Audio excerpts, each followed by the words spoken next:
Napamulya naman tadi mga friends. After talimpyos ang pula.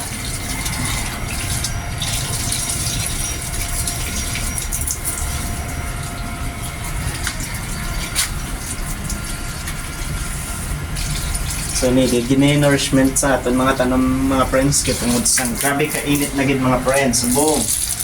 Kalapot kita 44 degrees Celsius.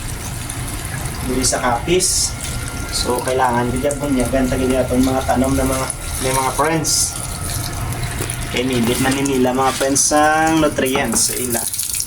Ila binagit ng tubig. Kay sobra ka init na mga friends. Kaya enjoy mo mga friends ang pamunyag sa mga tanong. Kay do ka namin katahom sa mga tanong din natin mga friends. Very elegant na mga friends. Sa baga, ang nila mo makita mga friends, pero mahal man sa mga friends sa tanong. Hindi man isa basta-basta lang ang tanong lang.